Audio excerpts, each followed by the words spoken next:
Selamat sore semuanya. Assalamualaikum warahmatullahi wabarakatuh. Hari ini kita akan bahas tentang materi terakhir ya. Ini adalah pertemuan keempat dan pertemuan terakhir. Kita sudah melewati seluruh penjelasan tentang menulis artikel ya, mulai dari menentukan topik, riset gap, problem atau tesis dan tesis statement, terus kemudian latar belakang, lalu kemudian metode penelitian, lalu kemudian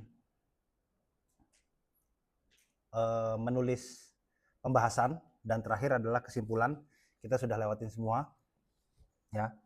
Dan hari ini kita akan membahas tentang bagaimana menulis abstrak.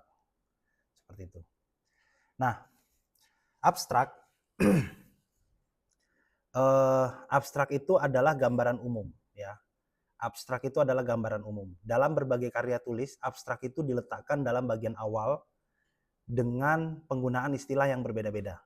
Ada yang menggunakan abstrak, ada yang menggunakannya itu sebagai ada yang menyebutnya ringkasan, ada yang menyebutnya itu ya summary itu ya, ada yang menyebutnya summary, atau di dalam laporan penelitian itu biasanya yang digunakan adalah ringkasan eksekutif ya, ringkasan eksekutif. Esensinya sama ya, esensinya sama.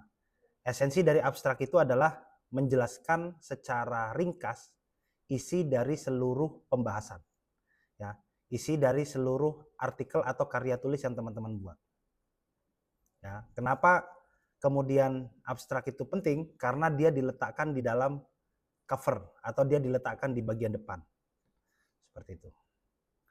Nah, secara urutan ya, secara urutan saya ingin mengatakan bahwa abstrak itu dan juga judul ya, dan juga judul itu merupakan tahapan paling akhir ya, tahapan paling akhir. Tapi ini bukan ketentuan baku ya. Ada juga yang menulis, ada orang yang menulis itu memulainya dari abstrak. Dia memulainya dari abstrak, lalu kemudian abstrak itulah yang kemudian diterjemahkan atau dijelaskan lebih lanjut dalam bagian-bagian dalam batang tubuh satu artikel atau satu karya tulis. Tapi tidak ada ketentuan baku. Tapi kalau saya lebih senang abstrak itu saya meletakkannya di bagian akhir. Kenapa? Nah, nanti kita akan jelaskan. Saya akan jelaskan kenapa kok itu diletakkan di bagian akhir.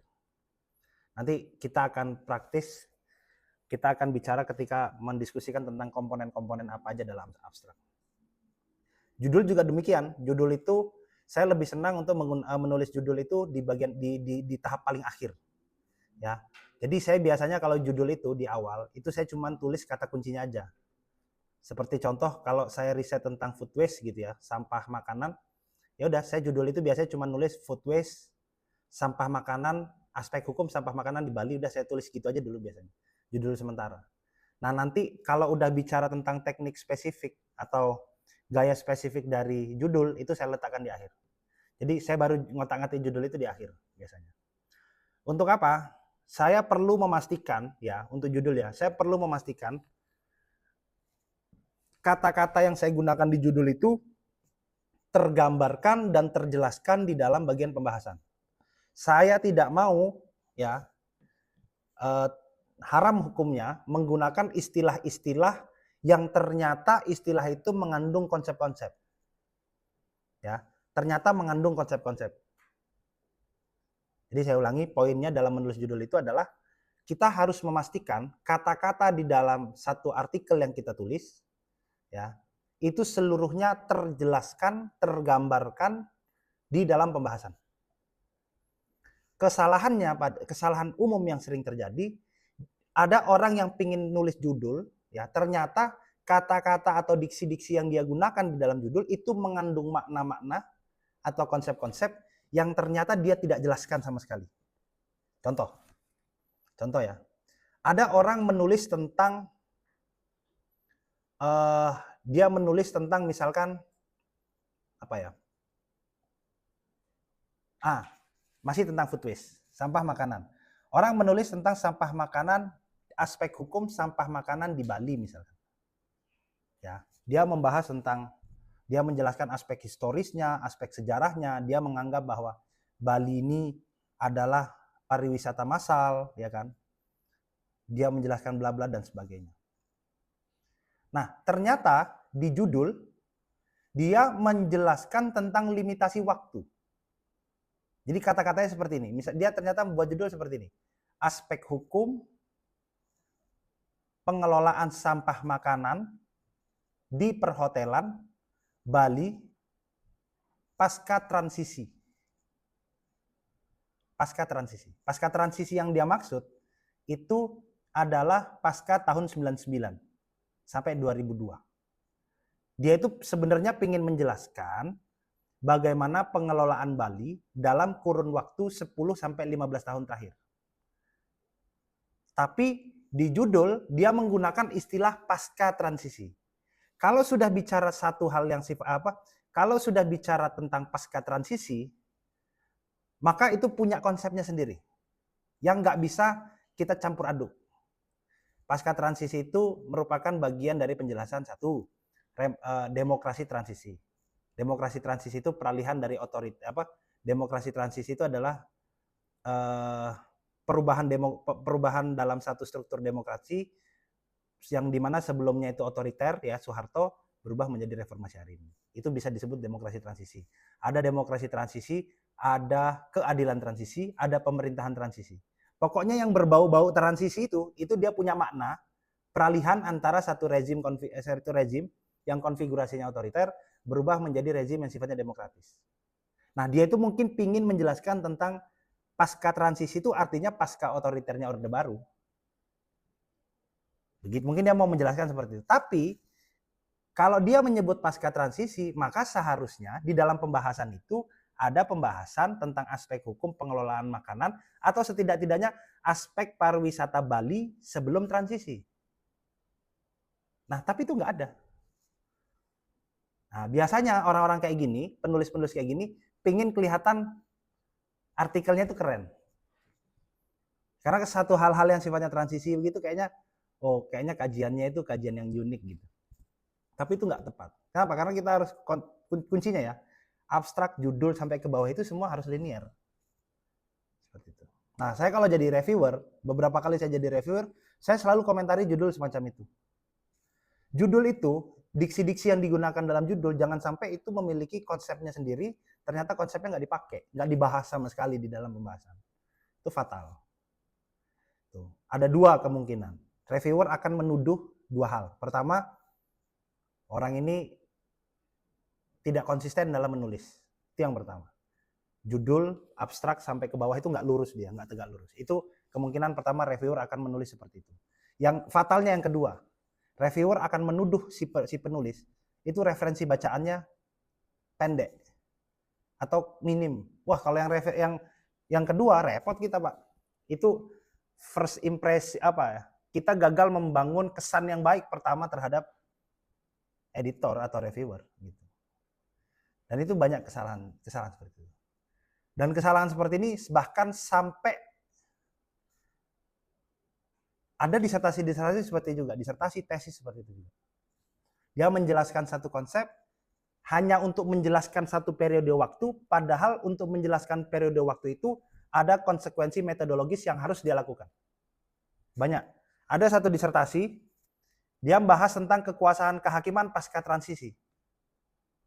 Kalau sudah membahas kekuasaan kehakiman pasca transisi, maka yang harus dianalisisnya itu adalah before after, setidaknya ya, sekurang-kurangnya itu before after dia harus pakai.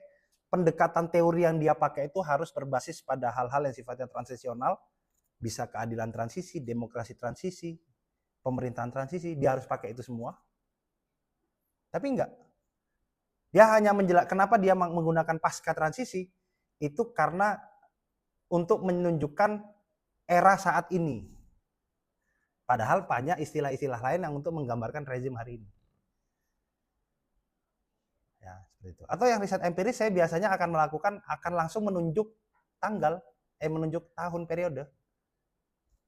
Gitu. Saya seperti itu. Minggu lalu saya dapat bimbingan tesis. Ya. Dia risetnya empiris. Langsung aja di judul itu di limit waktunya. Dan itu bagus gitu loh. Dia meneliti tentang satu aspek tertentu periode tahun 2000 sampai 2005 atau 2000 2020 sampai 2020. Udah, gitu aja. Di limit pakai waktu. Dan itu no problem. Lebih bagus limitasinya. Saya punya teman artikelnya bagus, dia nulis tentang advokat revolusioner ya di zamannya Soekarno, para juris-juris revolusioner. Dia limit waktu hanya 5 tahun. Kalau nggak salah rentan waktu 1955 sampai 1960. Nah, jadi sekarang kita contoh 1955 sampai 1960. Kita bisa menggunakan untuk menjelaskan era saat itu ada banyak sebutan yang bisa kita pakai. Bisa kita menyebutkan tahun, saya lebih suka yang tahun seperti teman saya lakukan itu, 1955 sampai 1960, konkret itu. Atau menggunakan istilah demokrasi terpimpin. Oh, sorry. Saya klarifikasi. 1955 sampai 1960 itu bukan demokrasi terpimpin. Tapi era demokrasi liberal. Ya, ada yang menyebutnya lagi era demokrasi parlementer liberal. Atau era majelis konstituante, macam-macam penyebutannya. Nah, tapi ini karena dia cuma punya 5 tahun, ya, 1955-1960, lebih aman dia gunakan tahun. Kenapa dia gunakan tahun? Karena kalau dia pakai istilah demokrasi liberal, itu dimulai dari 1950 sampai 1959. Sedangkan resource yang dia punya, bahan dokumen sejarah yang dia punya, itu cuman start dari tahun 1955. Untuk menghindari bias 5 tahun yang dia nggak punya referensi, daripada mengambil resiko dia gunakan istilah demokrasi liberal, maka lebih aman menggunakan tahun 1955 sampai 1960.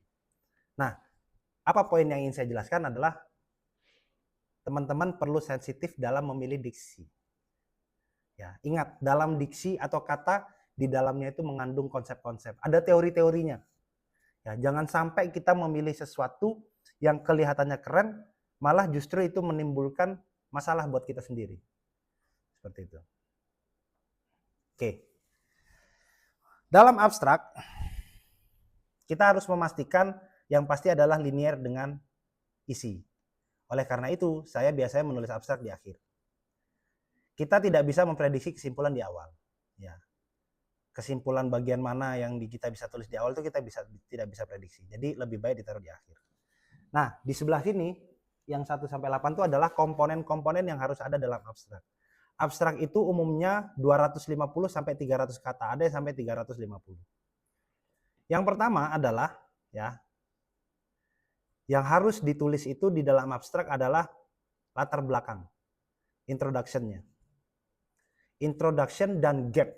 2 poin ini itu harus tersaji dalam 3 kalimat. Jadi ringkas sekali, ya, sangat ringkas. Bagaimana kita mengemas masalah itu dalam 3 kalimat, dalam 3 kali titik lah sebetulnya, gampang. Nah, yang harus kita pastikan kata kunci yang atau isu atau core isu yang kita bahas itu terjabarkan di dalam latar belakang dan gap itu. Harus benar-benar disampaikan. Ada 2 tipe, ya. Ada orang yang mendahuluinya itu dengan menjelaskan core isunya apa. Ada yang kedua, itu dia langsung menjelaskan, dia langsung buat ngalir. Tipe yang pertama, itu dia biasanya langsung mulai dengan kalimat seperti ini. Artikel ini membahas tentang sampah makanan. Artikel ini membahas aspek hukum tentang pengelolaan sampah makanan di perhotelan Provinsi Bali. Itu core isu. Dia nggak nyebutin gap, tapi dia buka dengan statement seperti itu. Ya, untuk mengetahui bahwa ini menjadi satu keunikan yang ditawarkan dalam artikel. Tapi ada tipe yang kedua, dia nggak melakukan seperti itu. Dia langsung tulis misalkan aspek hukum pengelolaan sampah makanan di Bali, misalkan masih memiliki problem. Problemnya apa? 1, 2, 3, dan 4. Nah, itu sesuai selera itu. Yang penting 2 ini harus ada. Yang ketiga struktur atau rumusan masalah. Ya, dibuat secara ringkas. Terus metode dan pendekatan. Itu harus ada. Ya. Itu harus ada. Terus kemudian tujuan, terus kemudian temuan atau novelty, ya, dan terakhir adalah kesimpulan paling utama. Ada banyak kita punya kesimpulan, tapi sampaikan kesimpulan utama. Seperti itu. Nah, ini adalah hal-hal yang harus ada di dalam abstrak. Ingat ya, abstrak ini adalah halaman 1. Ini tugas kalian membangun, tugas kita membangun kesan. Tugas kita membangun kesan. Kalian ngerti kan membangun kesan? Ngerti lah. Anak muda kan kalian pasti, kita ini kan anak muda, tahu misalkan kita membangun kesan dengan dosen, kita membangun kesan dengan orang baru, atau laki-laki PDKT sama perempuan, ya kan? Pasti ingin membangun kesan yang positif, ya kan? Dengan cara apa? Dengan berpakaian baik, tutur kata yang baik, dan sebagainya. Sama di artikel itu juga begitu. Kesan pertama itu ada di abstrak. Ya, oke, itu untuk abstrak. Sebelum saya lanjut, ada pertanyaan? Ada ya?